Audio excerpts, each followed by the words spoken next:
O pós-modernismo invadiu as belas artes, literatura, artes plásticas, talvez a música, mas antes de tudo a arquitetura e também a filosofia. Desde os anos 60, a arte vinha se distinguindo cada vez menos do marketing e da publicidade. O pós-modernismo compreende justamente uma reação contra o moderno, mas este termo levanta logo uma dificuldade lógica. Se o moderno é o atual, o presente, esse prefixo pós não é contraditório? O que significa esse prefixo? O que seria esse depois da modernidade que o prefixo nos sugere? Como a gente pode falar de um tempo depois do tempo? Então, nós vemos que este pós-modernismo é, antes de tudo, uma palavra muito polêmica. Mas podemos concluir que se a modernidade é complexa e paradoxal, a pós-modernidade igualmente é. Temos aqui a definição de um recente dicionário americano para o pós-modernismo. Um movimento ou estilo caracterizado pela renúncia ao modernismo do século XX, ou pela sua rejeição, inclusive da arte moderna e abstrata, da literatura de vanguarda, da arquitetura funcional, etc. E representado tipicamente por obras que incorporam uma variedade de estilos e de técnicas históricas e clássicas. Com um sentido bem diferente, o historiador Arnold Toynbee tinha introduzido no início dos anos 50 o epíteto pós-moderno como um sinônimo de decadente, anárquico e irracional para designar a última fase dos tempos modernos e o declínio europeu que começou no fim do século XIX. No sentido sociológico, o pós-modernismo é a ideologia ou a não ideologia da sociedade de consumo. Mais para frente, em 1971, nos Estados Unidos, o termo foi retomado desta vez, porém, com um sentido mais otimista e ainda polêmico, particularmente neste livro. No fim dos anos 70, o termo pós-modernismo emigrou para a Europa, mais especificamente por esta obra, A Condição Pós-Moderna. O pós-moderno, então, voltando à contradição dos termos, é o último avatar da modernidade ou será que ele representa uma verdadeira mudança, a saída do moderno?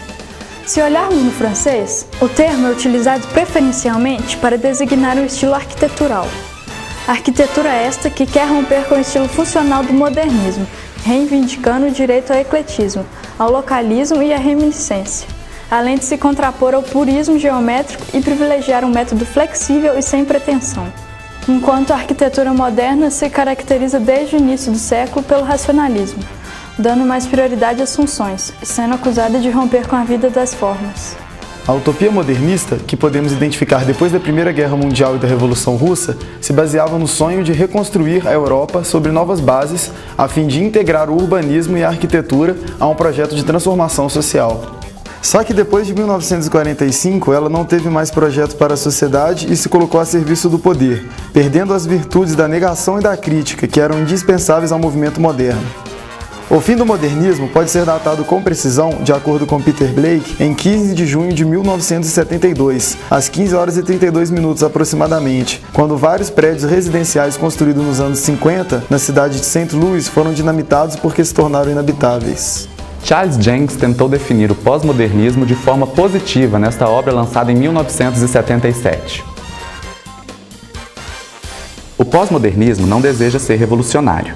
Não se fundamenta no mito do homem, da sociedade e da cidade modernos. Se contenta com uma arquitetura modesta e fragmentada, que misturará os códigos. Enquanto o modernismo construiu o mesmo edifício em Manhattan e no Brasil, o pós-modernismo se apropria das tradições locais.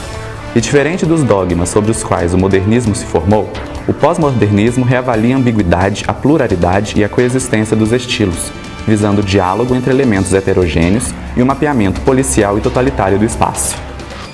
Aqui o exemplo do prédio AT&T Build, hoje conhecido por Sony Tower. Ele foi construído por Philip Johnson na Avenida Madison, em Nova York, e logo se tornou o símbolo do pós-modernismo. A partir do seu triunfo na arquitetura, o pós-modernismo se expandiu para a arte em geral. Alguns dos ataques constantes dos pós-modernos às obras modernas as aponta como austeras e ambiciosas, segundo eles, de difícil acesso e sem prazer, e por isso seriam elitistas. Já as obras pós-modernas, dizem, se preocupam com o bem-estar dos leitores, assim como as construções pós-modernas pensam no bem-estar dos seus moradores. Pode-se identificar uma distância cronológica entre a América e a Europa para assinalar o fim do modernismo. Na América, é considerado pós-moderno quase tudo que se fez na literatura desde 1945, depois de T.S. Eliot, enquanto na França não se notou o fim da modernidade antes da crise do petróleo. Mas se considerada seriamente, a pós-modernidade não pode ser reportada simplesmente por uma questão de periodização. Veja então algumas figuras e dispositivos da literatura pós-moderna. A indeterminação do sentido, o questionamento da narração, a exibição dos bastidores, a retratação do autor, a interpelação ao leitor e a integração da leitura são algumas delas, com as quais podemos identificar de fato uma obra pós-modernista. Tudo isso nos deixa perplexos e confusos. Seria então o pós-moderno mais moderno que o moderno? Ou seria ele antimoderno ou pré-moderno, isso é, neoacadêmico e conservador? Será ele o extremo do moderno, o ultramoderno, o metamoderno? Ou simplesmente uma volta ao folhetim e ao romance de aventuras?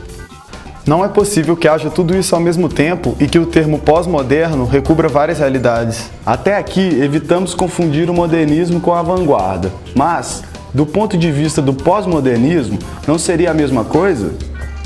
Em 1977, o autor Matei Calinescu tratava o pós-modernismo como uma espécie de sinônimo da contracultura no fim do capítulo A Ideia de Vanguarda, em seu livro Faces da Modernidade, fazendo-se, segundo ele, popular depois de um modernismo elitista.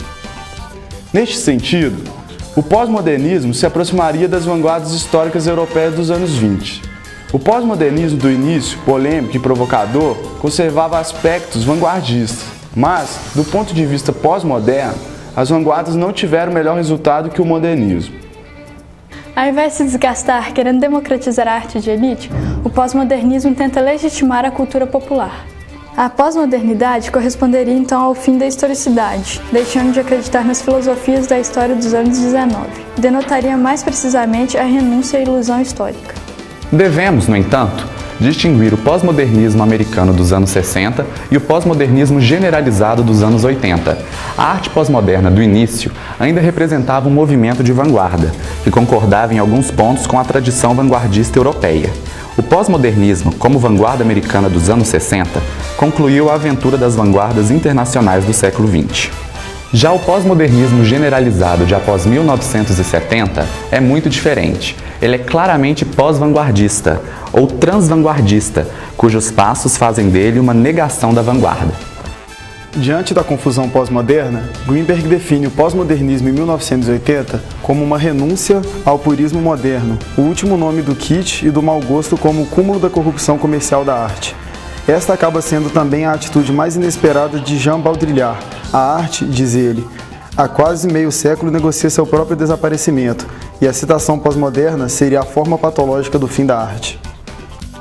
Defensor do pós-moderno, Umberto Eco diz: "Eu não creio que o pós-moderno possa ser cronologicamente circunscrito. É uma categoria espiritual, ou melhor, um modo de operar. Poder-se-ia dizer que cada pós-moderno liga-se a uma época, assim como cada época tem seu próprio maneirismo." Quase todas as defesas do pós-moderno tendem a destruir a si mesmo. Lyotard, em seu livro A Condição Pós-Moderna, já visto anteriormente, narra que a pós-modernidade se identifica com um estado de crise generalizada da legitimidade dos saberes, com a descentralização dos grandes determinismos. Lyotard diz ainda que, se a modernidade é a recusa do realismo, na tensão do apresentável e do concebível, então o pós-moderno seria aquilo que no momento alega o inapresentável na própria apresentação, aquilo que se recusa ao consolo das boas formas.